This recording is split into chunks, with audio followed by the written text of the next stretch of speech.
આજરોજ જે ભાદરવી પૂનમનો મેળો આગામી 7 તારીખના રોજ એની ઉજવણી થવા જઈ રહી છે, ત્યારે અનેક પદયાત્રીઓ મોટી સંખ્યામાં આપણા સાબરકાંઠા જિલ્લામાંથી પસાર થાય છે અને તે પદયાત્રીઓ જે છે તેઓની વ્યવસ્થા માટે થઈને સાબરકાંઠા પોલીસ દ્વારા હેડક્વાર્ટર ખાતે એક સેવા કેમ્પનું આયોજન કરવામાં આવેલ છે. આ સેવા કેમ્પની અંદર જે કંઈ પણ પદયાત્રીઓ છે તે લોકોના આરામની વ્યવસ્થા, તે ઉપરાંત તેઓના જમવાની વ્યવસ્થા અને તે લોકોને ફ્રેશ થવું હોય તો મોબાઈલ ટોયલેટની વ્યવસ્થા પણ કરવામાં આવેલ છે.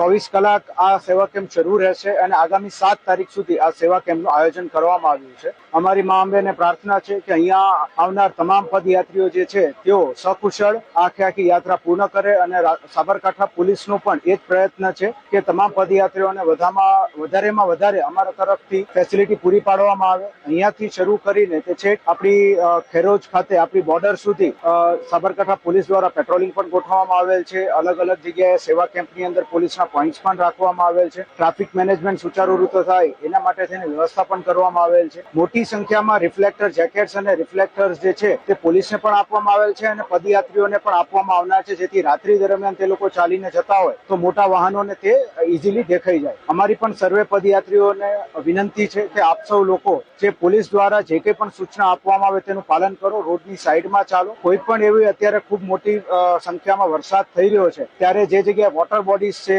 નદી છે, નાળા છે, નહેર છે, તળાવ છે, તો ત્યાં કોઈ પણ કારણસર નજીક જાઓ નહીં, કારણ કે અનેક જગ્યાએ ગારો થઈ ગયો છે, પાણી ઊંડા થઈ ગયા છે, તો આપ ત્યાં જાઓ નહીં, દૂર જ રહો અને ખૂબ જ સુરક્ષિત રીતે આપ આ સંપૂર્ણ યાત્રા ભક્તિભાવપૂર્ણ પૂર્ણ કરો તેવી અમારા સાબરકાંઠા પોલીસ ટીમ તરફથી શુભેચ્છા છે.